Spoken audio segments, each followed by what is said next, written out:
Tadi mungkin sudah dikenalkan. Nama saya Steven Indra. Alhamdulillah atas izin Allah, saya dan kita semua dikumpulkan di sini, dan segala puji bagi Allah Azza wa Jalla yang masih mengizinkan kita untuk beriman kepadanya. Salam dan salam kepada Rasulullah SAW Muhammad bersama keluarga, sahabat dan pengikutnya sampai akhir zaman, yang insya Allah kita semua termasuk di dalamnya. Dan karena beliaulah kita bisa mengenal Islam. Dan nikmat Islam adalah nikmat yang terindah. Mungkin kalau yang dari lahir Islam, di bagian mananya yang kalau mau dibilang terindah?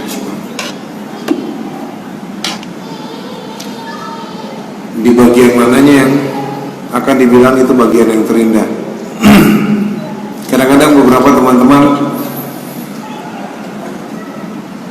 sering menanyakan ke saya, teman-teman, terutama teman-teman yang masih belum muslim ya, teman-teman saya, teman-teman SMP, teman-teman SMA, teman-teman kuliah saya dulu yang masih kerja di kefrateran, di katedral. Kadang-kadang kita masih ngumpul, ngobrol, sharing.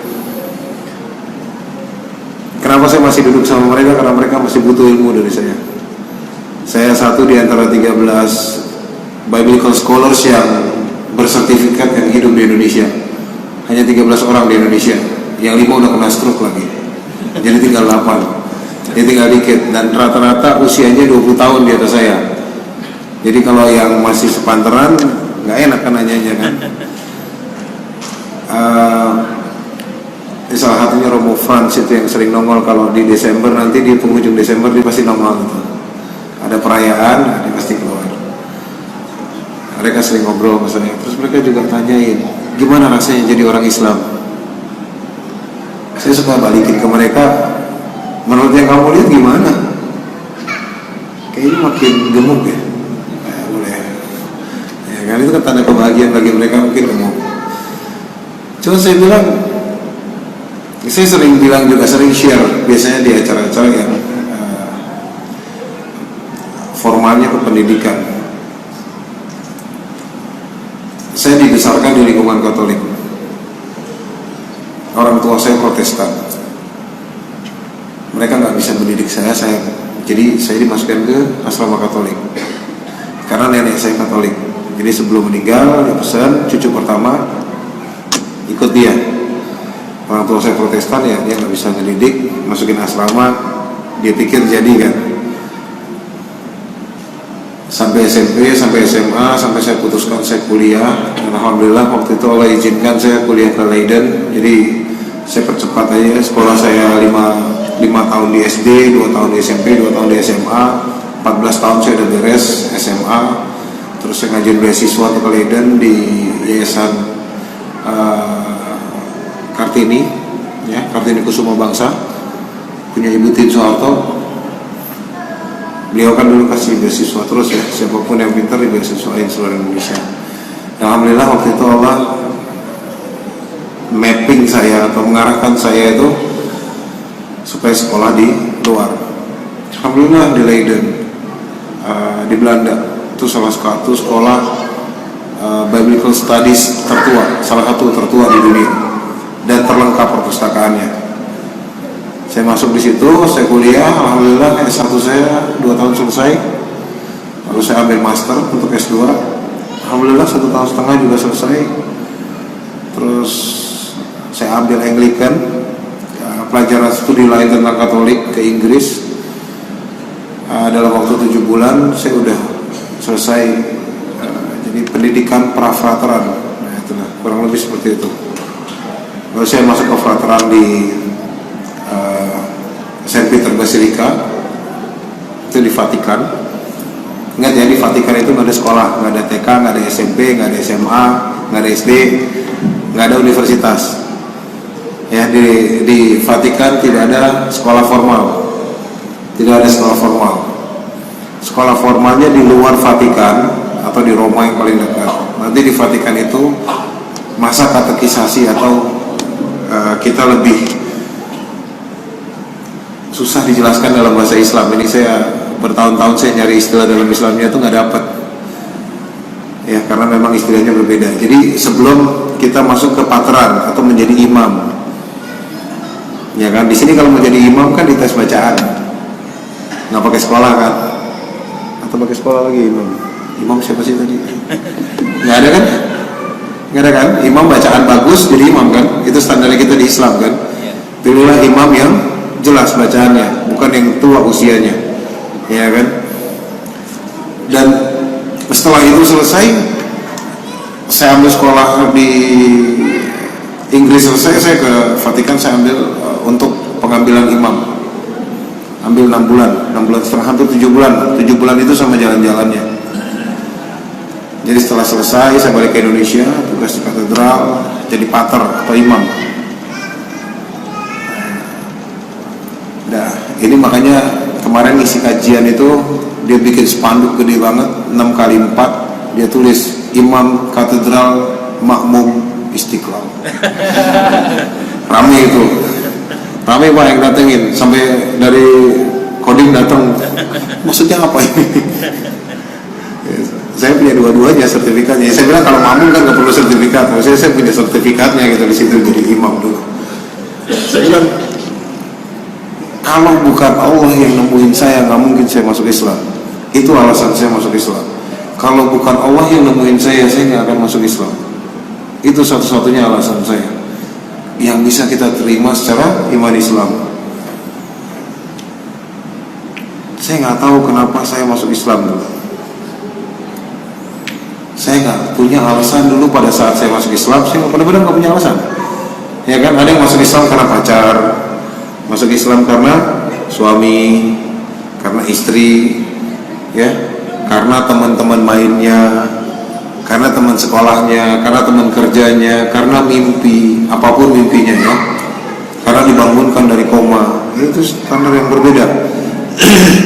Karena mencari-cari, mungkin dulu Kristennya yang amburadul, akhirnya dia cari-cari referensi, akhirnya dapat Islam. Allah kasih dia hidayah untuk buka buku Islam, akhirnya dia masuk Islam. Ya, alasan masuk Islam, saya habis itu lanjut sekolah lagi ya, lanjut di Universitas Pajajaran, ambil ilmu komunikasi, S1 S2 saya di Unpad yang formal. Saya sembari itu paralel juga saya ambil di Qatar International University untuk ngambil akidah, lalu saya ke Qasim untuk ngambil adab, lalu saya di King Abdullah University untuk S3 sambil adab lagi. Sekarang masih kuliah lagi. Saya demen sekolah. Jadi kalau udah nganggur nggak sekolah berasa bodoh gitu. Sampai tadi salah tanggal ya. Lagi cuti sekolah. Cuti semester. Satu-satunya alasan orang masuk Islam, saya kali ya, saya masuk Islam adalah dengan tidak ada alasan itu sendiri. Karena kebanyakan kalau memang kita punya alasan untuk masuk Islam, selalu punya alasan lagi untuk keluar dari Islam. Pacaran masuk Islam, putus, balik. Ada nggak? Ada. Artis? Ada. Ya, nggak usah disebutin nih, live bahaya nih. Ya. Masuk Islam karena ditolong sama bapak itu, ditolong nih, dikuliahin, kuliah sampai lulus, ya kan? Bapak itu meninggal, balik lagi Pak. Banyak nggak? Banyak. Ada nggak? Ya, orang banyak, ya kan? Mimpi nih, mimpi. Masya Allah ya. Ketemu sama jubah putih mengkilat kinclong, Rasulullah kan, ya kan? 2 tahun kemudian mimpi palang, pindah Pak. Setahun kemudian mimpi ketemu yang lagi duduk gendut, bukan saya, yang panjang kupingnya, pindah lagi agamanya Pak. Terakhir saya tahu ketemu dia itu, dia ketemu makhluk ungu, dia bilang itu Tuhannya dia sekarang. Saya nggak tahu itu apaan, kayak ungu. Ya bahaya kan. Jadi apa yang saya pakai standarnya? Saya nggak punya alasan duniawi apapun untuk saya masuk Islam sehingga saya tidak perlu alasan duniawi apapun untuk keluar dari Islam. Itu aja. Itu yang bikin kita kalau mau bilang masuk Islam secara kafah, ya kafah lah. Sehingga tidak ada alasan kenapa kamu berislam. Sekarang kalau saya tanya kenapa Anda masih berislam, mungkin akan ada jawaban karena orang tua saya muslim, leluhur saya muslim, saya dibesarkan di lingkungan muslim, KTP keluarga besar saya Islam semua Pak. Kenapa saya harus berbeda? Ya kan? Kenapa kalian masih berislam sampai hari ini? Karena Islam rahmatan lil alamin. Karena Islam satu-satunya din yang selamat. Ya kan? Inna dina inna lahir Islam. Alasannya seputar itu doang. Benar? Nah, ini yang mau saya kasih tahu. Apa yang saya rasakan di Islam? Karena Allah masih izinkan saya hari ini berislam, saya masih Islam. Kalau Allah cabut hidayah ini, murtadlah manusia itu. Banyak nggak? Banyak.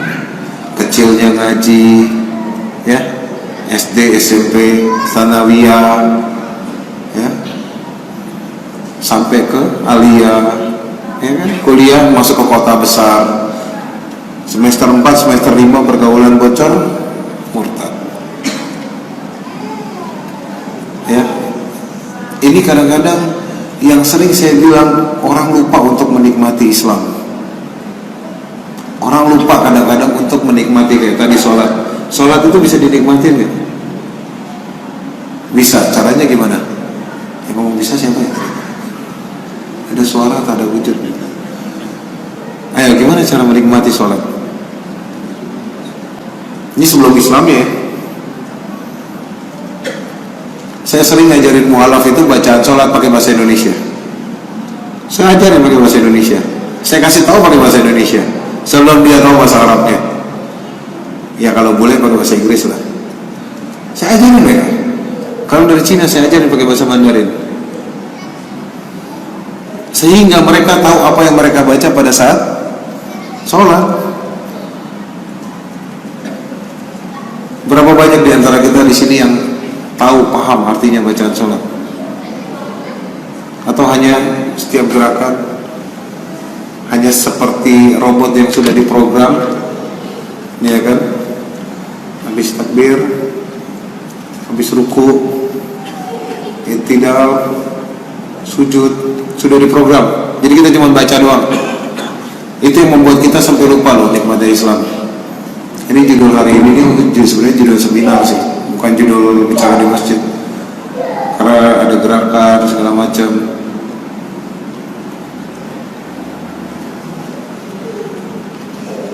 Inilah makanya nikmat Islam adalah nikmat yang terbesar.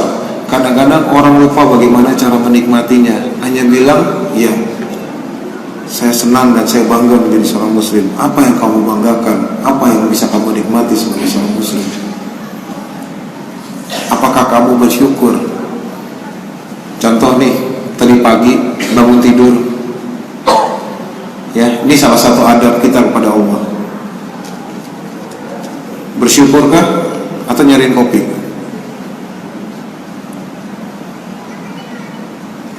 Atau buru-buru ke WC? Kebelet?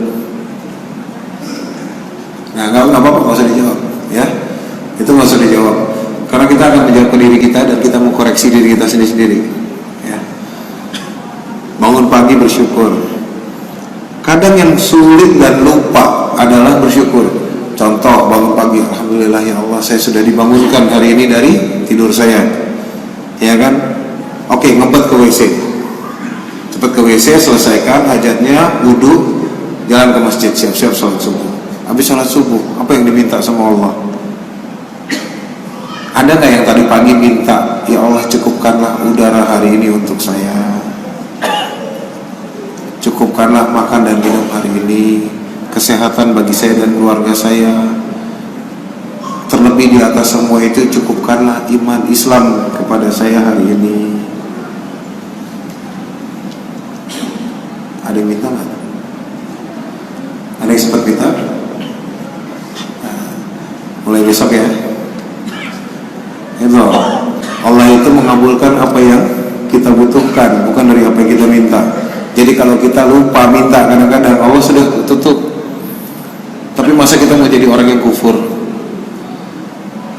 Ya kan, itu luar biasanya Allah. Makanya saya bilang, orang Islam itu paling luar biasa nikmatnya, paling luar biasa. Dia nggak perlu minta sama Tuhannya, Allah kabulkan apapun yang dibutuhkan. Kita nggak pernah minta dulu untuk anak kita jadinya seperti apa. Allah lahirkan mereka sehat, alhamdulillah. Ada yang sedikit sakit, ujian. Di sebelah sana nggak ada. Di agama yang dulu saya tinggalkan nggak ada. Nggak ada caranya bersyukur itu seperti apa, nggak ada. Adanya surga nggak neraka, ya. Saya nggak compare agama ya, karena lihat orang yang bilang dulunya sebagai orang non muslim yang taat, nggak mungkin dia akan memperbandingkan agama yang dia taati dengan agama yang lain. Contoh, kita semua di sini, ya kita bukan taat-taat banget lah, kita lagi ke arah yang lebih taat, ya kan? Kalau kita ke arah yang lebih taat ini dapat masalah, masa kita mau ambil kitab orang? Ada yang begitu? Nggak ada kan? Sama di sana juga gitu Pak. Dulu saya Katolik yang taat, saya nggak pernah membandingkan Katolik dengan agama lain. Islam, walaupun depannya Istiqlal, saya nggak pernah perbandingkan. Saya Katolik ya saya jalani. Saya ada masalah, ya saya rosario, saya novena, saya buka Alkitab, saya baca firman Tuhan. Selesai. Kurang tenang lagi, baca lagi novena. Kurang tenang lagi, baca doa aku percaya. Terus-terusan sampai tenang. Karena dulu saya taat di sana. Nah, saya agak sedikit heran kalau umat muslim yang dia bilang dia taat, lalu dia perbandingkan agama Islam dengan agama yang lain, lalu dia murtad. Berarti dia nggak taat. Sama nih, jika ada kesini misalnya ya mualaf lagi, iya saya sebagai seorang Buddha yang taat, katakanlah Buddha, saya bedakan Quran dengan Tripitaka, dengan kitab sutra. Quran ini jauh lebih masuk akal, berarti kamu Buddhanya nggak taat. Kalau kamu Buddhanya taat, kamu nggak akan cari-cari Quran. Logika? Masuk akal? Karena Islam itu bukan untuk dibandingin. Saya pernah jadi debater dulu, membanding-bandingkan agama. 2007 saya pensiun. Saya pikir ini nggak bermanfaat buat saya, buang-buang waktu dalam hidup saya. Bahkan saya lebih tersesat, lebih jauh, nggak tahu kemana-mana. Saya sampai lupa ngafalin Quran. Saya nggak mempelajari hadis. Saya nggak memperbaiki adab saya sebagai muslim. Akidah saya berantakan akhirnya. Ya, saya nggak menggantungkan diri kepada Allah 100%. Saya menggantungkan diri saya kepada logika. Nggak bisa, logikanya manusia itu nggak mungkin nyembah manusia yang mengaku dirinya sebagai Tuhan ya. Nanti mereka ngebalikinnya apa? Emang Muhammad bukan manusia? Oh, Muhammad itu Rasul. Manusia bukan manusia. Kamu ngapain ngikutin Muhammad? Susah jawab kan? Pakai logika kamu, kenapa kamu ngikutin Muhammad? Susah jawab ya. Saya debat itu di Dubai Pak, sama Murtadin. Saya debat sama Murtadin, orang Irak yang murtad. Dia S2 hadis, mantap toh, dan bekas hafiz Quran. Itu baru satu, ada 3 berjijiran dia. Ya, yang 2 nggak kurang-kurang, sama. 1 Al-Quran, 1 hadis, 1 fikih. 3-tiganya murtad. 3-tiganya murtad. Saya waktu itu ditemani teman saya dari Jepang 1, dan teman saya dari Inggris. Mualaf kita bertiga hadapin mereka. Jadi nggak ada yang mendominasi di situ karena basicnya adalah akademis. Kenapa nggak ngundang Zakir Naik? Zakir Naik mendominasi pembicaraan. Ada beberapa beberapa video, kalau tahu ya, itu adalah bagian yang dipotong. Kalau yang datang live kayak dia di Jepang, dia nggak bisa jawab. Kalau dia udah nggak bisa jawab, dia bilang apa? Kamu tidak beriman seperti apa yang saya imani. Saya berapa kali, saya orang yang undang Zakir Naik ke Indonesia ya. Saya undang Zakir Naik ke Indonesia saya. Oke, saya tahu kadang-kadang saya bilang, oh ya, bukan begini adabnya seorang muslim. Bukan begini adabnya seorang muslim. Seorang muslim harus merangkul mereka, memberi penjelasan tentang Islam. Rasulullah tidak pernah akan debat agama. Pernah Rasulullah manggil sini orang-orang Quraisy, kita debat agama. Beliau nggak pernah mendebat agama. Dan itu yang kita pakai caranya di Mu'alaf Center. Efektif nggak ya? Efektif, alhamdulillah. Kalau dibilang efektif saya kurang tahu patokannya. Cuma 55.000 lebih mu'alaf di Mu'alaf Center Indonesia, orang masuk Islam. Cara yang mudah, cara yang sederhana. Saya berapa kali ngasih tahu sama mereka, cuman kamu tinggal jelaskan bagaimana itu Islam. Karena Islam itu luar biasa. Nggak perlu kamu cari perbandingan ke agama lain. Lihat, kita tidak perlu membandingkan besi yang lurus dengan yang bengkok. Kita akan tahu besi itu bengkok, ya udah kelihatan mata. Nggak perlu kita bandingkan begini, ini lurus ini bengkok. Yang bengkok kan kita udah lihat, ini bengkok, ngapain dibilang lurus? Dan besi yang lurus, kita harus tahu ini besinya lurus. Ya, itu salah satu perumpamaan dari salah satu syekh saya. Oke, saya selalu bilang, jadi orang Islam itu Masya Allah. Saya sekarang gak pernah kekurangan, saya merasa ya, gak pernah kekurangan apapun dalam hidup saya. Bahkan saya sampai kadang-kadang berhenti meminta sama Allah. Karena Allah dicukupkan semua. Allah dicukupkan semua. Saya mau kesini, saya mau minta tiket, wah gak enak. Ya kan, saya ngobrol-ngobrol sama direksi Garuda. Ya alhamdulillah, udah kok kalau mengisi acara di Balikpapan saya beli tiketnya. Ya alhamdulillah. Saya nggak sempat minta loh, oleh yang tutup. Udah bayar setengah aja kok. Alhamdulillah kan, enak. Pas baliknya, saya lagi ngisi kajian di grupnya yang kemarin kecelakaan. Jangan sebut branding lagi kan, di live nih. Ya, di grup yang kemarin kecelakaan, habis ngaji segala macam, salah satu manajernya, karena baik ya, sebutin aja ya. Salah satu manajernya batik nyelek saya. Oh, besok ke Balikpapan udah ada tiket belum? Oh, alhamdulillah berangkatnya udah. Baliknya udah ada belum? Ya belum. Paruan sama saya kok. Bayar setengah harga. Masya Allah kan? Udah bayar setengah harga, di-upgrade ke bisnis. Bisnis kelas batik Balikpapan Jakarta 2,5 juta, 2,800,000.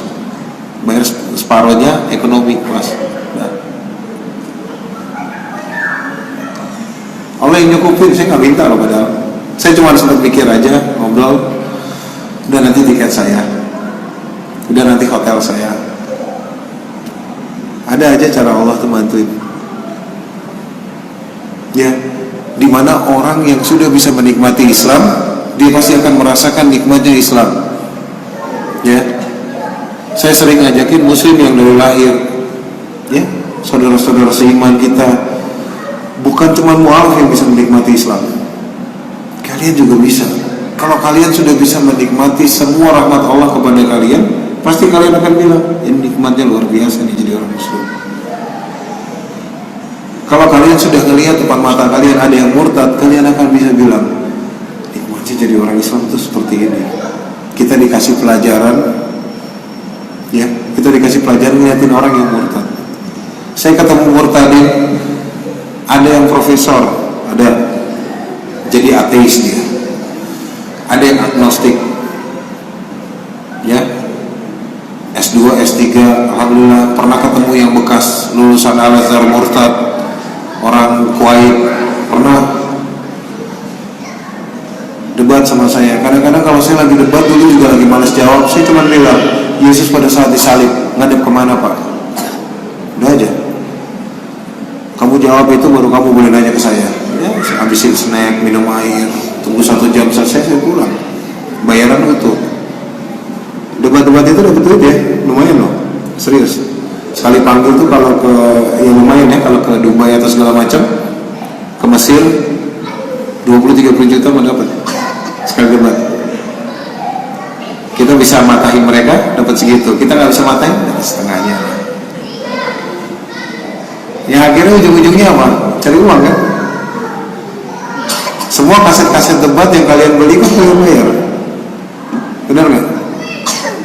Benar nggak tuh? Ada yang beli kaset debat? Ada kan? Kalian bayar kan itu? Nah, ujung-ujungnya duit Pak. Saya jujurin aja nih ya. Dan debat itu tidak akan membesarkan iman kalian kepada Islam. Yang ada panas, udah megang senjata kan, udah nonton debat kan, udah megang senjata nih, pelurunya penuh, nyari musuh, cari buka di Facebook, wah ini nih, hajar,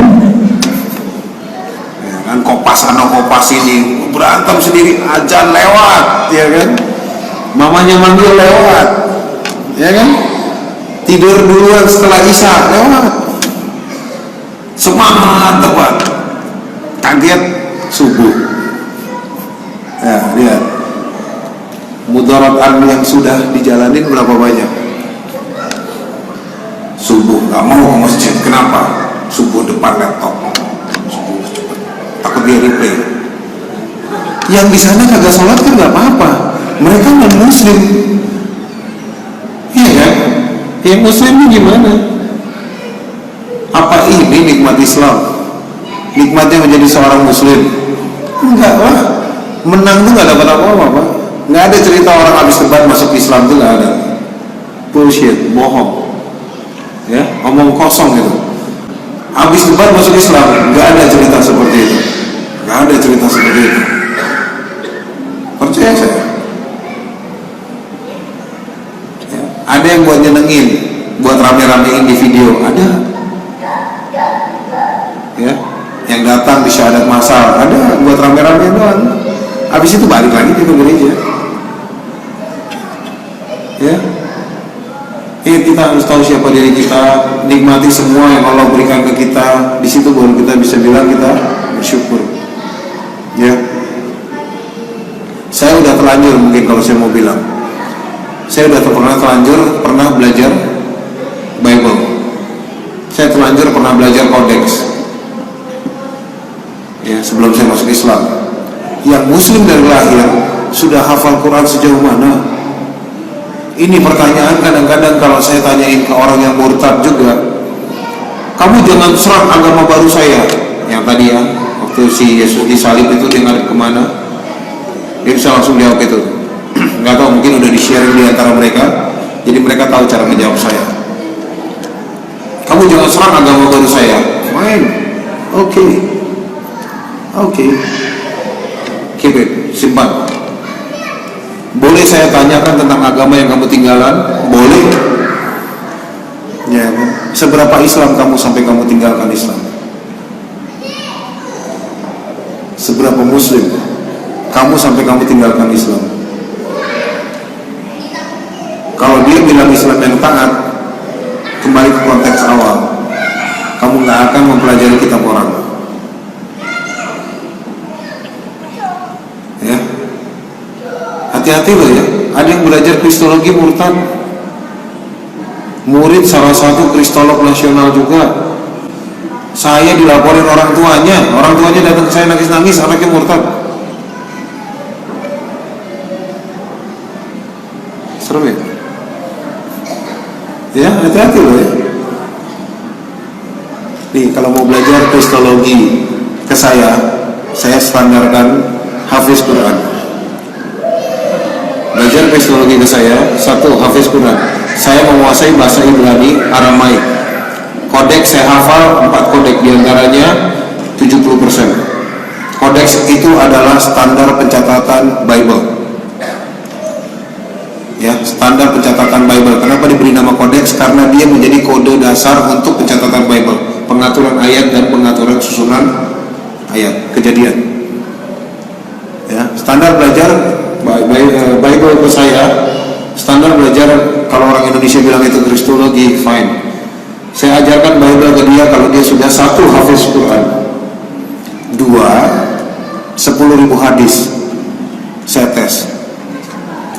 Ya, hafiz Quran 10.000 hadis, store ke saya ajarin. Kodeks sampai bisa membaca kodeks. Kodeks itu abstrak dari tulisan Aramaik. Itu mengatur dari awal kejadian sampai penutupan umur Yesus. Itu orang Kristen sendiri susah bacanya. Saya ajarin sampai bisa. Nginep di rumah saya, tak kasih makan 3 kali sehari, tak kasih kamar. Kalau mau istri tak kasih istri, adalah. Ya, tapi standarnya itu hafiz Quran 10.000 hadis, saya ajarin. Udah ada belum? Ada. Udah jadi, udah ada. Ya, tapi memang dia basicnya hafiz Quran. Jadi tinggal nambahin hadisnya. Dia ngafal sampai 10.000 hadis, selesai dia 10.000 hadis, dia ngadap saya. Ya, saya ajarin gak apa-apa, supaya dia tidak terganggu imannya, supaya dia tidak melakukan perbandingkan. Dia belajar kristologi cuma buat ilmu, sebatas ilmu dunia, itu aja. Dia nggak akan pakai imannya untuk mempelajari itu, sehingga aman-aman aja. Orangnya sekarang jadi engineer pesawat terbang, mechanical, tukang servis pesawat. Dia membantu saya dakwah di kalangan angkasa pura. Jadi saya sambil bongkar mesin jet, sambil murojaah Quran. Mesin jet pesawat bongkar, ganti pipa, hidroliknya dibuka, pasang. Tapi murojaah jalan terus, sampai yang bule-bule ngeliatin, apa yang kamu baca? Lain kah atau apa? Enggak, saya baca Quran. Kok enjoy ya? Ya, nikmat. Akhirnya bolehnya masuk Islam, diajarin sama dia. Ya, Masya Allah ya. Sambil ngojek, ya, lihat. Ini nikmatnya jadi umat muslim tuh ini nih. Ada salah satu saya lagi, tim saya juga, sambil gojek, ada gojek kan di sini. Sambil gojek, murojaah aja. Banyak itu penumpangnya dia yang non. Baca apa sih mas? Baca Quran. Tapi kok enak ya? Emang enak bang. Lo mau dengar? Nanti pas udah nyampe saya bacain pendek aja, 5 menit aja. Boleh. Masuk Islam. Dan orang kenal Islam dengan cara seperti itu, simple, nggak repot, nggak ribet. Dan indahnya Islam langsung didapetin, kontan, instan. Yang banyak seperti ini. Sekarang banyak supir di Jakarta kalau Silverbird, ya, dia sambil drive, macet, orang ngomel-ngomel, dia murojaah, hafalan. Dan luar biasanya, saya punya tukang kopi keliling di sini, ada nggak ya? Starbucks keliling, ke sepeda, ngadepin kopi pakai termos, ada nggak? Jakarta ada tuh. Ya, Starling ini di terminal Blok M. Terminal Blok M mungkin pernah dengar ya. Jadi dia nganterin kopi itu ke Kopaja, Metro Mini. Ya sampai Starling sampai kelilingan. Mau kopi nggak? Kopi. Gitu. Dia sambil murojaah. Ini Pak Asep, yang namanya Asep, orang Bogor. 3 tahun kenal saya. Dalam 3 tahun dia nganterin 26 orang untuk bersyahadat. 26 orang untuk bersyahadat. Satu Pak Asep doang pakai sepeda jualan Starling. Kopi apa aja yang di saset itu dijual sama dia. Sampai yang coklat-coklat juga dikasih beng-beng ya orang. Saya dikasih beng-beng sama dia, apaan nih? Gimana cara dia ngajar? Nah, itu supir-supir orang Medan rata-rata. Kalau ngumpul tuh dia datang. Pak Asep. Ayo store bacaan, 1 lembar bisa baca full, kopi susu 2 gelas, pagi sore dapat ya, free. Setengah lembar dapat kopi susu 1 gelas. Setengah lembar salah-salah, kopinya hitam, nggak pakai susu. Tapi Tapi lihat itu supir-supir begitu ngantri sama dia. Itu nikmat gak sih jadi orang muslim tuh? Antum bayangin ya, di terminal di Jakarta Blok M, terminal Blok M gitu, orang ngantri di haltenya itu duduk, kan kursi panjang gitu, duduk udah kayak naik kuda, ngantri. Yang di belakangnya sebelum baca-baca, jangan sampai salah nih, jangan sampai salah. Di belakang bacaan Quran kecil, baca. Yang di depannya udah keringet dingin ngadepin Pak Asep. Salah nih, salah. Oh enggak, belum salah. Lanjut, baca. Saya suka di belakangnya Pak Asep ngadepin. Ingat ya, jam makan siang, kalau lagi sahur kan, Senin Kamis kan nggak makan, tidur. Ngapain tidur? Dengerin itu, serius. Itu seru. Kadang-kadang saya giniin, salah. Iya, salah kamu. Ya jangan dong, jangan. Ulang. Ya udah nggak apa-apa, ulang. Fur aja kofur. Ya, fur, ulang. Tapi semua rata-rata dapat kopi susu sih. Dan kopi susu. Ini luar biasa ya. Supir-supir itu mualaf mereka. Orang Medan, orang Batak. Setelah mualaf, mereka belajar menghafal Quran di terminal. Kalau melihat sehari-hari, luar biasa, ya kan, handuk di sini, ya kan, kaos kucel, ya kan, celana nggak karu-karuan kucel, sedikit oli di tangan-tangan, ya. Tanya ke mereka, nikmat nggak jadi orang Islam? Ceritanya Masya Allah. Ya, salah satu cerita dong. Kalau cerita bagaimana nikmatnya Islam itu, Masya Allah, nggak ada habisnya. Saya salah satu mungkin yang Allah izinkan untuk menikmati Islam dari kacamata yang berbeda dan dari keseharian yang berbeda-beda.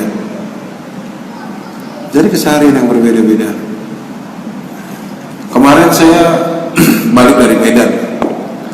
Saya dari Medan ke Jakarta, dari Jakarta ke Balikpapan. Di waiting room itu di apa namanya, di ruang tunggu ya, ruang tunggu boarding, padat nih. Masuk lounge, eksekutif lounge, masuk ke dalam eksekutif lounge, ketemu orang yang kena delay. Orang yang kena delay lagi mengeluh aja. Terus saya pikir dia naik pesawat yang kemarin kecelakaannya. Aduh, ini kalau kecelakaan kayak kemarin, mati nih gue. Ya, biasa aja kali mbak.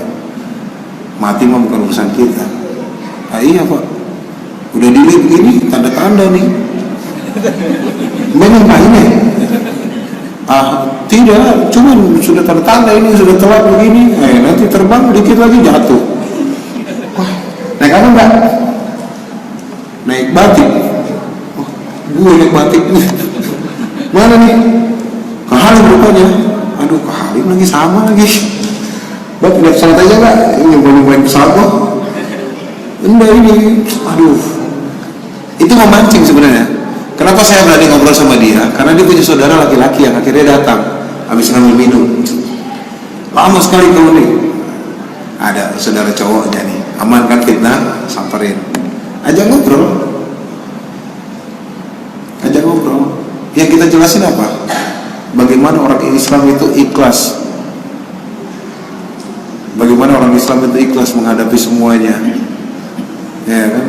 Saya bilang ke dia, Mbak, mati itu diatur sama Tuhan, bukan kita yang ngatur.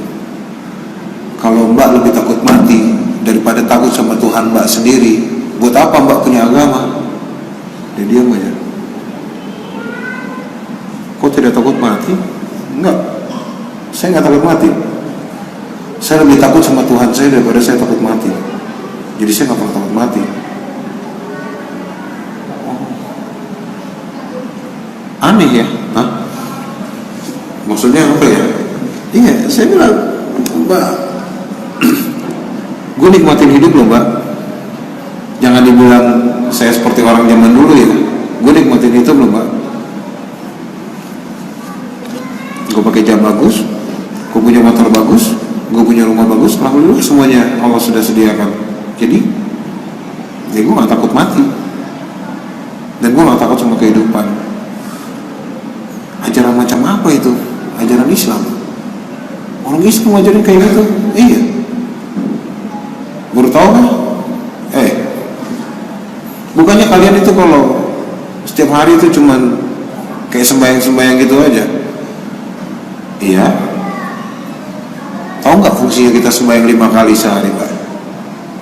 Ya, karena Tuhan kalian suruh kan? Ya itu satu. Kedua, karena kita merasa harus bersyukur, Pak. Cerita tentang hal-hal sederhana tentang Islam yang kalian mungkin udah dengar dari zaman kalian SD, kecuali yang mualaf ya. Ini mualaf juga nih, jadi masih SD-nya sama, nggak dengerin cerita-cerita seperti ini. Bagi mualaf cerita seperti ini sesuatu hal yang baru, menarik. Karena dari kecil dia mendapat cerita seperti ini, dia ada, ini ya yang membedakan.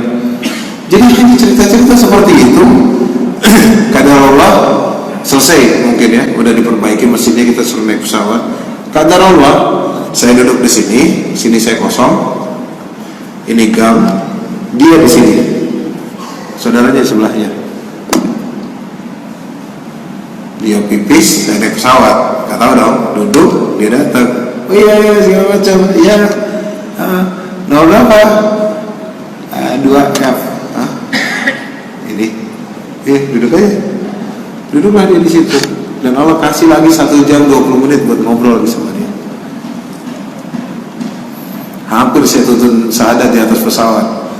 Dulu pernah berapa kali, wah syahadat tertinggi di dunia 33.000 kaki. Saya pernah paling jauh itu waktu dari Cina ke Singapura, Singapura ke Jakarta, 38.000 kaki, syahadat paling tinggi. Saya belum tahu nemuin yang lebih tinggi dari itu. Kalau ada boleh lah ngomong saya, besok saya daftar di Muri. Dan habis landing, dia nunggu bagasinya. Saya tuh lagi nunggu orang TV yang lagi mau wawancara ke saya perkara Roger masuk Islam. Dia turun ke situ dong, ke minimarket di Alfamidi. Ini Allah yang ngatur ya. Diantarin sama Allah ke situ, dia beli aqua ya, merek, maaf, beli air mineral, masuk keluar. Kita nggak tahu nama ya, sampai di saat itu pun kita masih belum tahu namanya dia nggak tahu nama saya siapa, cuman ngapain bang di sini? Duduk. Capek juga ya berpikir.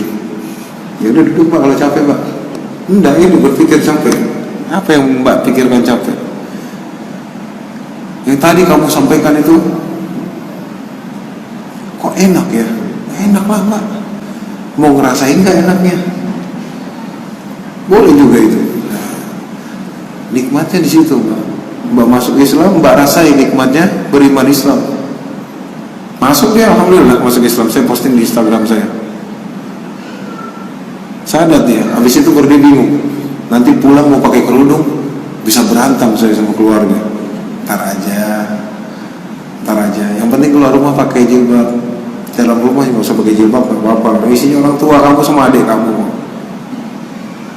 Udah, sadar. Seperti itu doang. Ya emang cuma segitu doang. Debat gak? Enggak. Dia cerita dengan senang dan bahagia. Happy ending? Ya alhamdulillah happy ending. Kemarin sore ada orang nyamperin saya dari Tangerang sampai nyamperin saya. Tadinya dia punya list itu udah 2 lembar A4. Catat pertanyaannya, di print, disiapin ke saya.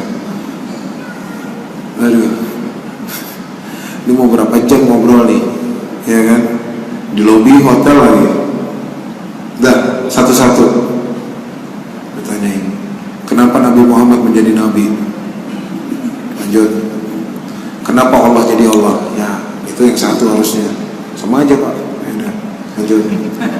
Pertanyaannya konyol-konyol. Kenapa Al-Quran disebut Al-Quran? Lanjut. Ya, baik, simpel. Kenapa Allah disebut Allah? Kenapa Allah jadi Tuhan?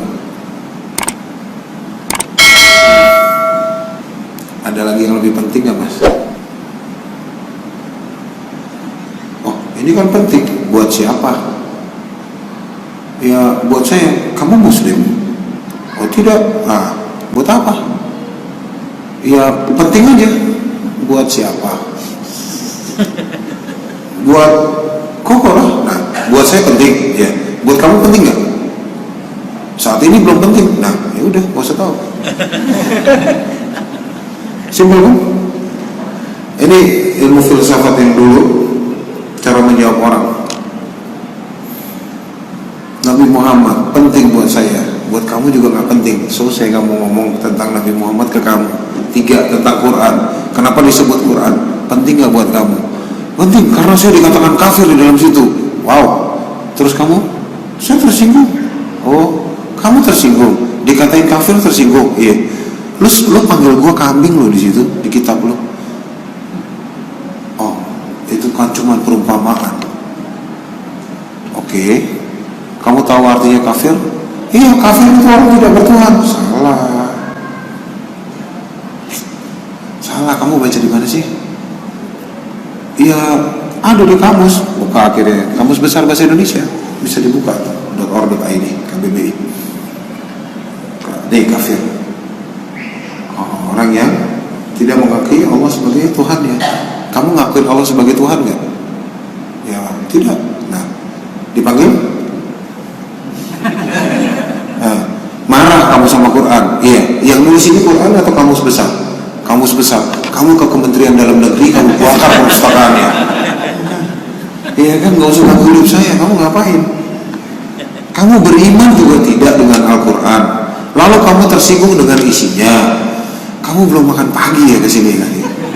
Iya, dia nggak beriman sama Quran. Dia tersinggung dengan isinya Quran. Aneh kan? Dia tidak beriman loh. Ngapain dia harus tersinggung? Ini yang kadang-kadang terlalu ajaib. Terus pertanyaan di bawahnya, ya pertanyaan di bawah tidak terlalu penting. Jadi saya mau nanya aja. Oh ya. Baru kita ngobrol. Alhamdulillah. 2 jam Allah kasih izin itu sampai maghrib, azan maghrib. Ini aja sekarang. Kamu masih ada yang menghalangi kamu nggak untuk mengetahui apapun tentang Islam? Udah nggak ada. Ada yang masih menahan kamu nggak untuk tetap beriman di agama kamu sekarang? Saya bingung. Oke, bingung ya. Ada nggak yang menghalangi kamu untuk kamu masuk Islam?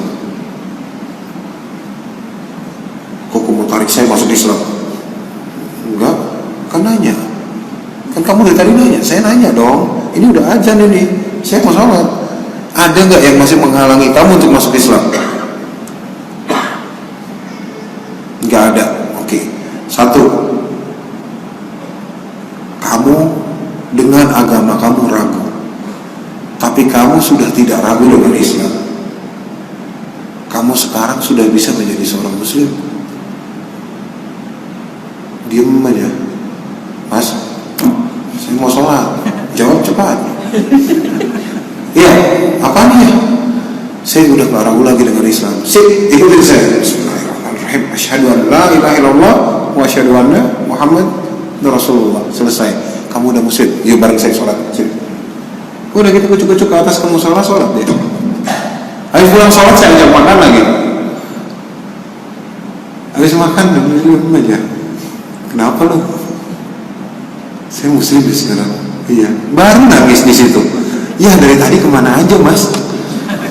Tapi ya Masya Allah ya, lihat orang itu mungkin kaget dengan nikmat Allah yang langsung masuk ke dia, sehingga dia tersentaknya mungkin butuh waktu gitu ya kan, karena orang kagetin dor, butuh 2 detik gitu untuk kaget, mungkin delay kali kan. Ya tapi alhamdulillah dia sholat di sebelah saya dan dia nggak nangis, dan dia manut ngikutin apa yang di depannya sholat. Lihat bagaimana kita menunjukkan Islam itu kepada orang lain dengan memberikan mereka nikmat-nikmat Allah yang sudah ada pada kita dan kita membagikan kepada mereka. Efektif nggak cara dakwah seperti itu? Itu cara dakwah yang efektif, efisien, cepat.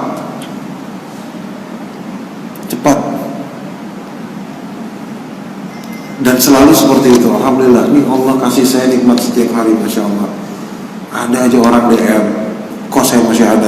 Wih, kamu siapa? Saya Iya, kamu di mana? Kita ketemu dulu. Enggak, saya takut mati nanti kalau ketemu koko ketabrak. Waduh, serem amat tuh orang.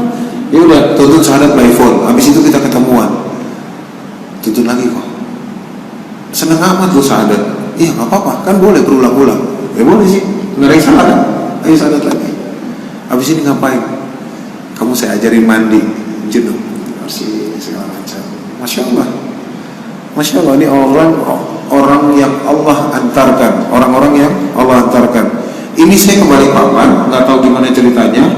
Allah antarkan satu mualaf, tadi udah daftar, dari Amerika terbang hari ini tadi sore.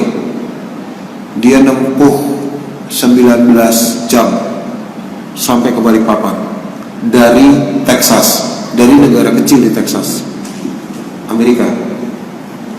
Jadi dari situ Hudson dia ke Texas, dari Texas ke Hawaii, Hawaii ke Jepang, Jepang ke Singapura, Singapura Jakarta, Jakarta Balikpapan. Bayangin, 19 jam. Besok jam 8:30 baru nyampe. Allah yang nganterin. Niat banget gak sih? Niat banget ya? Jadi kalau diceritain nikmatnya Allah, Masya Allah, gak bisa tidur saya, takut saya malahan. Makanya tim kita, kalau kita ceritakan, tim saya di Mualaf Center, apa yang lo lakukan hari ini belum bisa menggantikan nikmat Allah berupa nafas oksigen yang kamu hirup hari ini, belum cukup. Termasuk saya. Makanya nikmat Allah kan, Masya Allah, maka nikmat Tuhan memanapkan lagi yang ingin kau dustakan. Mana? Gak ada. Gak ada, Pak. Dan alhamdulillah sampai hari ini Allah masih jaga. Allah masih jaga untuk kita masih tetap beriman Islam. Ya, kita semua di sini. Sebenarnya sih kalau mau ada yang nanya aja ya. Boleh Pak ditanya?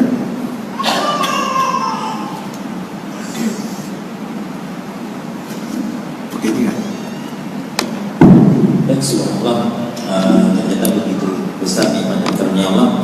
Kita bisa merasakan betul nikmatnya Islam itu bukan karena kita merasa diri kita benar, agama kita benar, tapi bagaimana kita bisa membagikan kenikmatan itu, kenikmatan Islam kepada orang lain dengan menunjukkan bahwa Islam sebagai agama rahmatan lil alamin.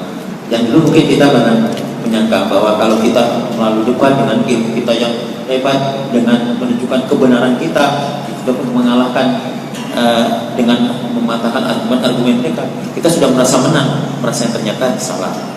Yang beliau sampaikan ternyata dengan kita membagi kenikmatan Islam, menunjukkan bahwa Islam sebagai agama rahmatan. Subhanallah, memang beliau membuktikan. Pada hari ini tadi kita makan sama-sama satu meja, mensahadatkan saudara-saudari kita di yang beberapa sudah belum bersahadat, nanti tadi sudah bersahadat. Besok ada syahadat lagi, makanya berarti tiap hari kayaknya kalau ada orang bersahadat melalui. Alhamdulillah, tiap hari sih Allah kirim. Masya Allah. Insyaallah. Inilah yang beliau katakan, Islam itu indah kalau disampaikan dengan kita berbagi kenikmatan kepada saudara kita. Baik, kita beri kesempatan jamaah sekalian yang ada di Masjid Istiqomah. Atau karena tadi tidak ada instruksi, ada karena ini live pada hari dari Jambi Radio, tapi kita mungkin beri kesempatan hanya untuk jamaah yang ada di sini. Silakan, Bapak Ibu.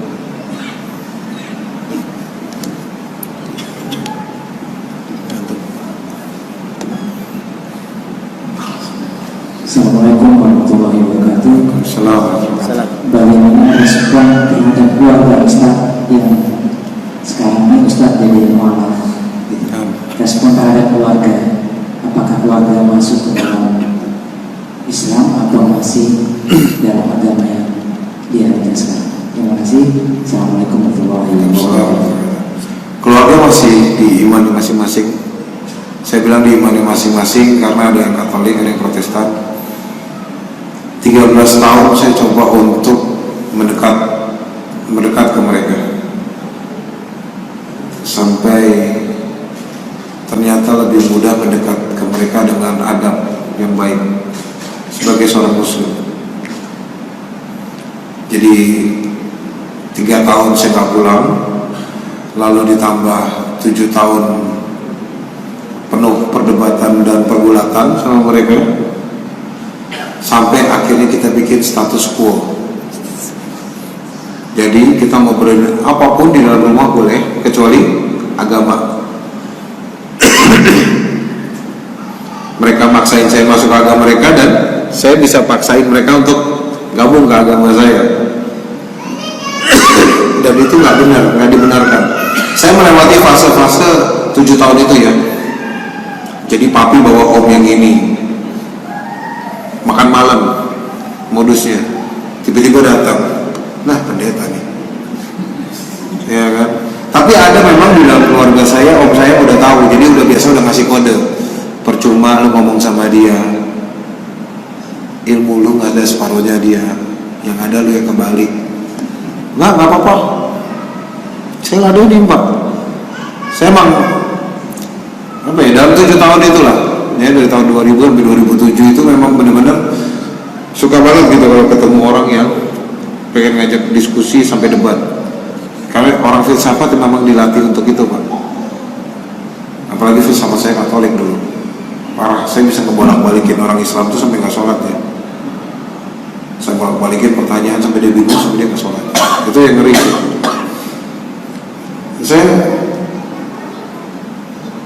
Saya sampai pada satu titik ini nggak bener. Makanya donatur saya tuh, sponsor saya, masukin saya, udah kelas adab, biar punya adab. Karena ilmu adab itu 10 kalinya dari ilmu pengetahuan yang lain. Rasulullah diajarkan adab sebelum Allah memberikan wahyu kepadanya. Jadi adab manusia dulu, adab. Rasulullah ditugaskan bukan untuk konversi orang masuk Islam, tapi mengajarkan akhlak, memperbaiki akhlak manusia. Nah, itulah adab. Saya ubah polanya pak, dan ternyata alhamdulillah efektif banget. Sekarang saya udah punya space di rumah orang tua saya, di mana saya bisa sholat di situ, anjing nggak masuk ke situ, sapu, pel, pengki, tempat sampahnya sendiri, keset juga sendiri, semua peralatan makan dan minum saya sendiri. Bahkan saya punya galon air mineral sendiri di atas. Sejadah saya dicuci setiap sebulan sekali sama ibu saya ke laundry. Sampai ibu saya dibilangin, "Enci pakai jilbab lah kalau udah muslim. Ini anak saya punya sholat. Saya bukan muslim, jangan menurut saya pakai jilbab." Ya ini sampai situ ya sekarang ya, kondisi hari ini. Ini kondisi hari ini. Saya kalau pulang sekarang, mami itu yang sibuk nyari makanan halal. Saya tinggal di Pecinan pak, di Pluit atau Muara Karang. Kalau orang pernah tinggal di Muara Karang, tahu itu lingkungannya kayak gimana. Nyari makanan halal itu pecel lele lagi pak di situ pak. Nggak keluar pecel lele. Kalau nggak pecel lele itu fast food yang KF itu, Mac itu, ya, A itu ya itulah. Pizza ya itu doang yang punya logo MUI kan. Saya bilang makan junk food mati muda nih urusan. Ya makanya mami bilang udah cariin makanan. Nah dia tuh struggle loh, setengah mati keluar sama supir, kucuk-kucuk nyari makanan. Saya kadang-kadang habis sholat, ya mami mana? Keluar kemana? Nggak tahu kok, sama supir nyari makanan. Serius, itu sejak komunian balik loh. Ada, kalau yang pernah lihat di Instagram saya, pernah mami saya voice recording. Waktu dia nelpon saya rekam. Sekarang dia malah support saya untuk kamu jalanin agama kamu dengan baik, jadi orang baik. Contohnya kemarin ada artis ya yang masuk Islam, itu maminya sampai akhirnya bilang, oh nggak apa-apa. Jadi maminya dia kebetulan sama mamiku tuh temenan, anaknya jadi artis. Anaknya nggak berani ngomong ke orang tuanya kalau udah masuk Islam. Kok bantuin ngomong? Siap. Karena kenal, nyamperin lah, masukin ke sana. Mami yang ngomong duluan. Allah, panjang lebar, muter-muter, ya biasa lah ya. Jinjing ngobrol ketemu jinjing gimana sih? Ya kan? Terus, iya nih, sayang sih ini nggak ada di sini. Kalau ada sini nih, Steven bisa ngobrol. Iya, nggak apa-apa AI. Aku panggil AI itu tante. Nggak apa-apa AI. Aku tahu kok dia di mana. Orang dia udah gabung sama kita. Oh ya gabung. Kamu bikin klub apa? Enggak, dia gabung ke kita di masjid, masuk Islam. Dia pakai bahasa Mandarin yang agak halus.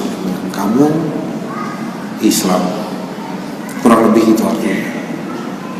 Saya bilang iya. Emang kenapa? AI takut? Enggak.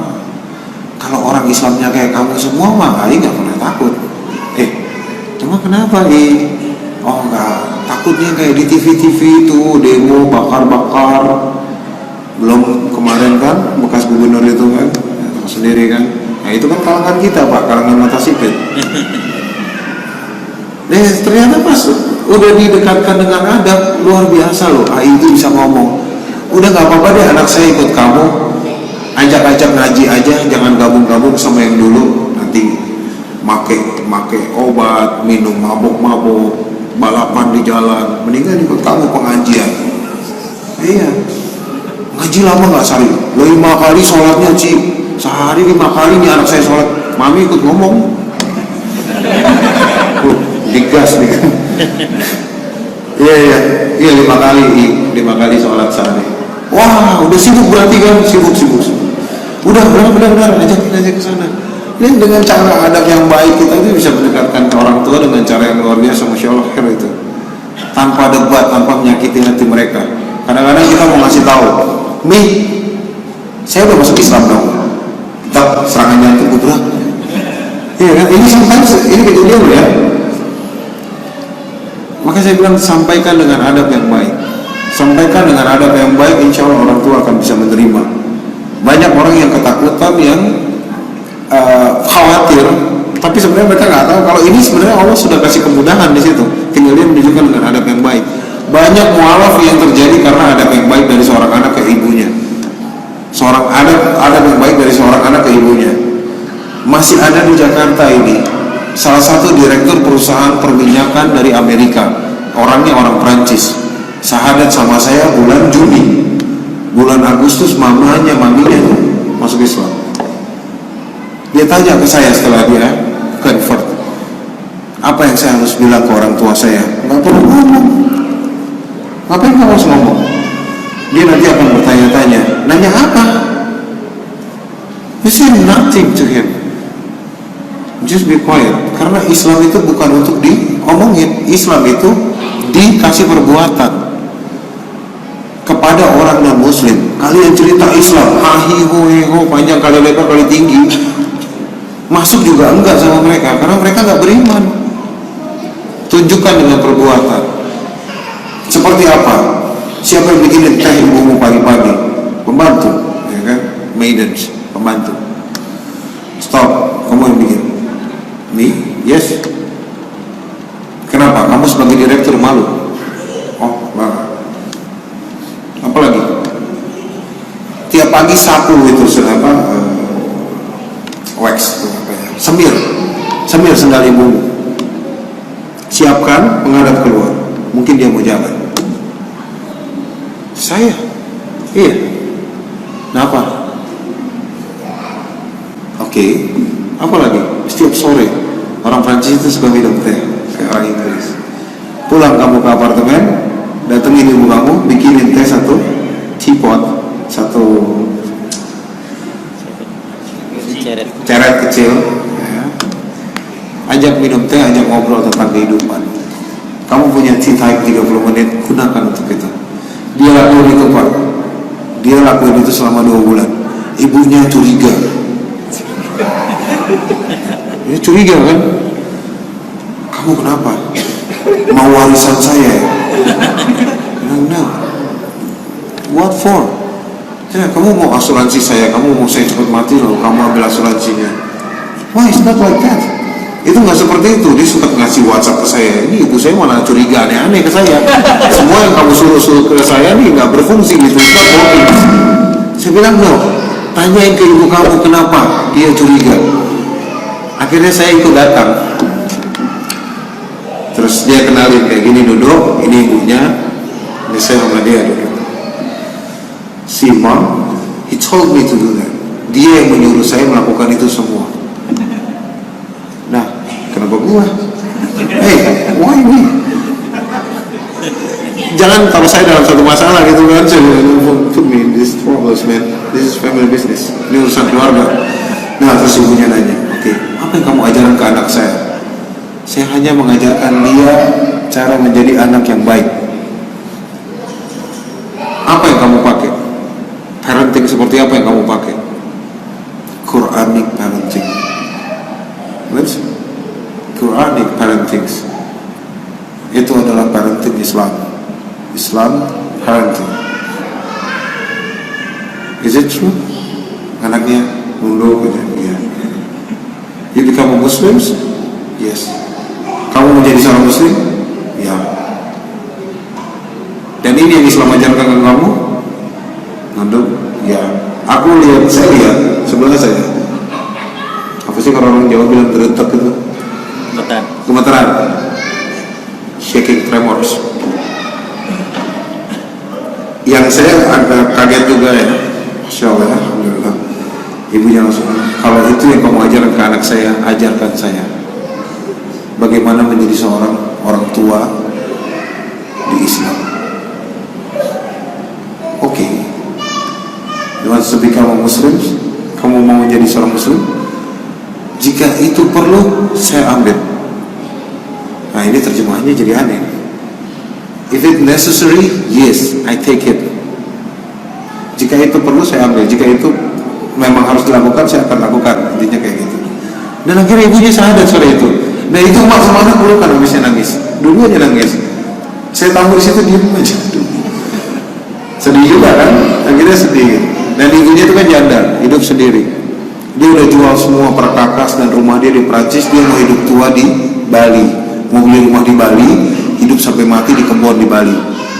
Dia beli di rumah di Bedugul. Bedugul tuh di Gunung di Bali. Jadi pengen mati aja udah di situ. Jadi belum sempat itu ke Bedugul, masih di Jakarta, ketemu anaknya bersikap seperti itu. Anaknya masuk Islam, seru juga. Dia disuruh ngebagiin bingkisan lebaran. Jadi selama Ramadan, karena dia direksi, dia ngasihin sumbangan, donasi ini itu. Dia pikir nih orang Islam tiap hari donasi. Terus lagi bulan seperti ini panas, Jakarta panas ya, nggak makan, nggak minum, meeting jalan terus. Ditanya ke saya, dan itu alhamdulillah itu jalannya dia ketemu Islam, luar biasa. Ya Allah tunjukin. Nah, bagaimana saya ke orang tua saya sama seperti dia. Kita hanya menunjukkan adab. Kalau masalah nggak diterima, mungkin kalau kita secara gamblang ngomong, "Mih, aku masuk Islam." Dong, pingsan deh. Ada yang kayak gitu. Ada orang-orang tiba-tiba dipukul-pukulin, ada. Tapi alhamdulillah, memang Allah ngajarin saya memang pakai waktu. Makanya sekarang saya kalau ngajarin mualaf, cara ngomong ke orang tua kamu adalah dengan diam. Dan tunjukkan adabmu sebagai seorang muslim ke keluargamu sehingga mereka bisa mengenal Islam dengan baik. Karena Islam itu kepada non muslim bukan untuk diceritakan, tapi untuk dilakukan.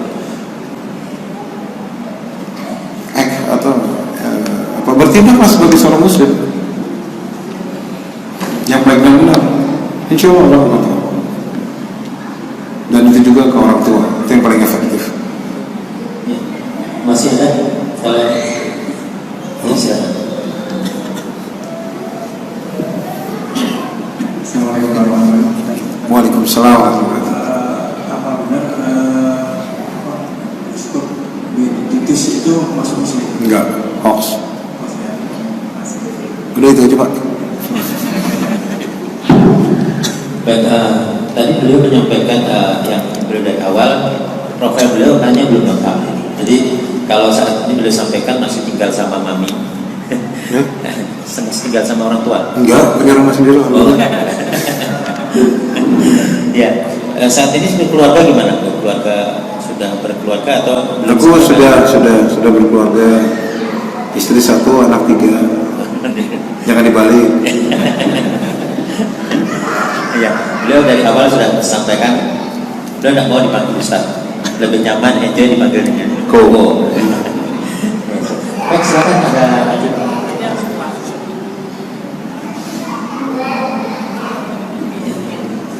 Silakan, Mas Eko. Mungkin kalau tidak ada, insya Allah karena besok beliau masih ada agenda lagi. Kalau tidak salah besok subuh ada agenda. Oh, jam 9 di Universitas Balikpapan. Ya, pada maghribnya di Masjid Nangiro Kebayoran Baru, kemudian subuh di Masjid As-Salam, Ahad subuh di Masjid As-Salam Nikah, dan siangnya jam 9 sampai jam 11 di Masjid Ar-Rahmas dengan Pratama. Bagi jamaah sekalian, mungkin ini juga menyampaikan dari panitia undangan langsung pada jamaah sekalian, apabila ada kesempatan bisa menghadiri taklim beliau, insya Allah kita bisa menyempatkan diri. Dan mungkin sebagai terakhir, sebagai closing statement dari Koko, silakan disampaikan ke jamaah. Ya. Temanya kan nikmat Islam. Nikmat Islam adalah nikmat yang terindah. Maka nikmatilah sih, sebenarnya sih itu sih. Jangan sampai kita lupa untuk menikmati yang namanya Islam, menikmati masa-masanya sholat. Banyak ya yang mau sholat itu susah.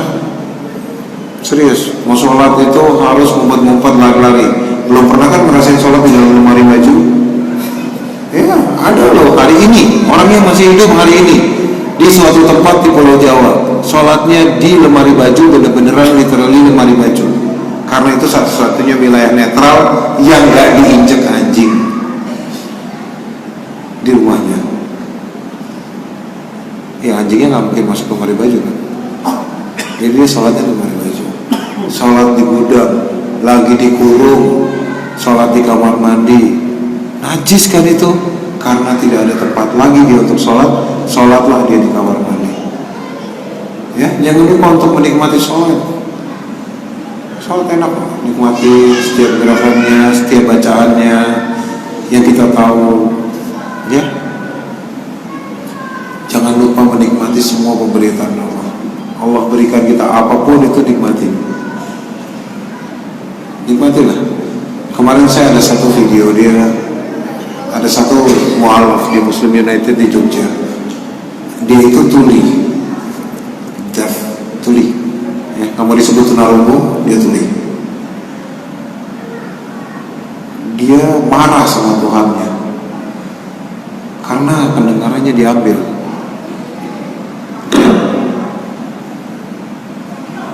Ini kalau kerekam sama mereka, jadi mereka itu JBI, juru bahasa isyarat. Biasa kalau kerekam sama mereka ini, isi kajiannya ditranslate ke bahasa isyarat. Dan kita membina mualaf tuli cukup banyak. Dia marah sama Tuhannya. Jadi dia bilang ke teman-temannya, saya agnostik, saya nggak mau percaya sama agama dan Tuhan saya jadi ateis saja. Dia marah sama Tuhannya. Kenapa pendengaran saya diambil? Saya bilang, kenapa kamu berpikiran seperti itu? Iya, saya tidak bisa seperti kalian mendengar. Pendengaran saya diambil sama Tuhan saya. Tuhan saya itu jahat, sehingga saya memilih untuk menjadi ateis. Wah. Saya dibantu satu teman untuk ngobrol karena adik bungsu saya juga tuli, jadi saya bisa sedikit bahasa isyarat, tapi saya panggil ahlinya memang duduk di situ. Saya bilang jelaskan ke dia.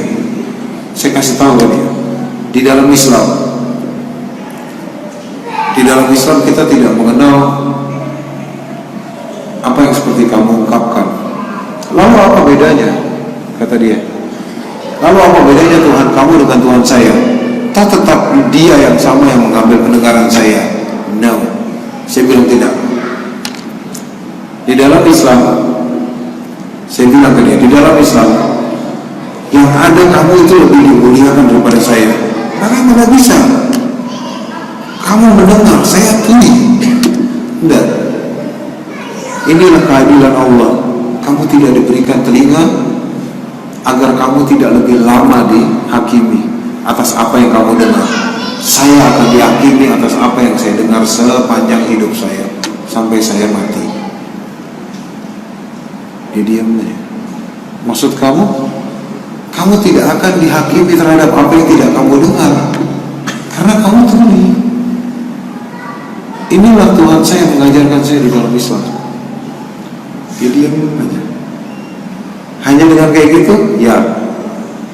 Dan dia bersyahadat. Dia bersyahadat sampai saking yakinnya dia nggak bisa ngomong, dia lafatin juga itu syahadat. Walaupun kacau ya, karena dia nggak bisa bahasa. Dan luar biasa.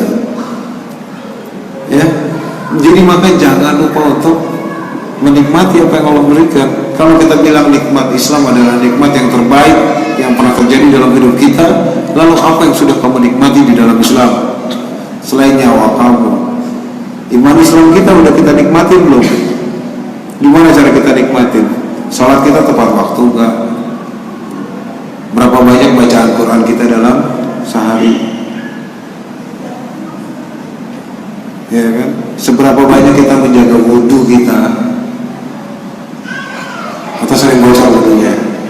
Atau kita jarang-jarang wudhu, cuman pakai buat sholat doang? Ya, nikmatin menjadi seorang muslim. Jaga wudhu, nggak bersentuhan dengan lawan jenis, ya kan? Jaga hati, nggak ngomongin orang itu, masya Allah itu Islam ya, luar biasa. Orang Islam nggak boleh suuzon. Cuman Islam tuh ngajarin selalu kusnuzon. Cuman Islam juga yang ngajarin ikhlas. Islam doang yang ngajarin. Serius, nggak ada di kitab agama manapun di seluruh dunia kecuali kitabnya Ahmadiyah, karena yang ngopi paste dari Quran.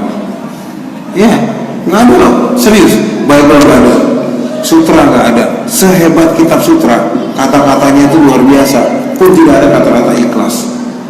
Ngajarin untuk ikhlas, sabar, luar biasa. Innallaha ma'as-sabirin. Cuman orang Islam doang. Allah bersama hambanya yang bersabar. Bayangin orang Islam nih hebatnya lagi. Saya sering cerita ini dulu di luar negeri ini. Orang Islam itu luar biasa. Saya di Jepang juga saya isi seperti ini karena bukan kajian. Jadi yang datang itu semuanya non Muslim. Cuma saya Muslim sama yang undang saya doang. Saya bilang luar biasa menjadi orang Islam. Pada saat kena ujian dan cobaan dia bersyukur. Cuma orang Islam kan sampai dikatain gila loh saya. Ya. Anak saya meninggal 2 bulan, usia 2 bulan. Saya bersyukur, alhamdulillah akhirnya Aisyah pergi. Papi saya cuma nepok-nepok, dikirain saya gila. Nah, aduh, jangan sampai lu ikut-ikutan ya. Ntar cek psikologis dulu deh. Aduh, nah apa sih? Enggak, lihat ya, luar biasa kan? Tapi itu kenikmatan yang luar biasa. Kenapa pada saat kena musibah kita harus bersyukur? Karena disitulah Allah memperhatikan kita. Allah memberikan ujian kepada hamba-hambanya yang dia perhatikan. Allah memberikan ujian kepada hamba-hambanya agar hamba-hambanya kuat. Dikasih ujian ekonomi, terus sampai dia bisa survive. Ingat, Allah memberikan ujian tidak melebihi batas kemampuan dari hambanya tersebut. Maka pada saat hamba itu diuji, tidak lain dan tidak bukan adalah untuk dia menjadi kuat. Sesuatu yang tidak membunuhmu akan membuatmu lebih kuat. Itu ujian. Sampai dia udah lolos dari ujian ini, dikasih ujian yang berbeda. Dikasih lagi ujian, mungkin pekerjaan. Habis pekerjaan ujiannya selesai, dikasih lagi ujian dalam bentuk yang berbeda. Oh, istrinya diuji. Dan ini yang luar biasa ya, ini cuma terjadi di Islam kan. Luar biasanya kalau kita sadar kita bisa menikmati Islam, artinya kita bisa sadar kita dalam keadaan diuji, kita bisa bersyukur. Kejedot aja, kejeduk, bisa bersyukur loh. Kejeduk, alhamdulillah kejeduk. Kita seperti yang saya bilang tadi, alhamdulillah. Kenapa lu bersyukur anak lu meninggal? Gimana ya, Bi? Jadi anak ini nih Allah kasih nih, ceder keluar. Alhamdulillah keluar. 2 bulan kemudian Allah ambil. Kalau dalam iman saya nih ya, Bi ya, jangan tersinggung. Allah lagi siapin jalan saya masuk ke surga melalui anak saya. Karena anak-anak yang belum balik, jika dia meninggal, dia akan menjadi asbab orang tuanya untuk ke surga. Dia akan memanggil orang tuanya. Jika orang tuanya soleh, jika orang tuanya ikhlas, segitu tahu gitu. Sencing, tahu nggak? Gila, sencing. Ya jangan ngomong itu ya, kalau ada orang cilik sencing, sambil pakai sendal. Ya. Jadi katain itu, tapi alhamdulillah, alhamdulillah. Pada dapat rezeki kemarin, saya malah kaget istighfar, astagfirullahaladzim. Ini cuma orang Islam ya. Lihat, rezekimu bisa jadi ujian buatmu. Maka dapat rezeki istighfar, astagfirullahaladzim. Ya Allah, jangan jadikan rezeki ini ujian bagiku. Ya selalu itu kan ya, doanya kan. Ini luar biasanya Islam. Kalau mau ngomong nikmatnya Islam adalah nikmat yang terindah, nikmatin Islamnya, enjoy dengan Islam. Ya, enjoy dengan sholatnya, bersyukur pada ujian, dan takutlah kepada Allah.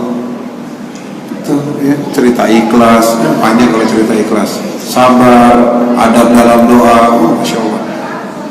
Saya nikmati proses belajar kok, walaupun suka lari-lari ya, loncat-loncat sekolahnya, tapi saya tipikal orang yang menikmati proses belajar.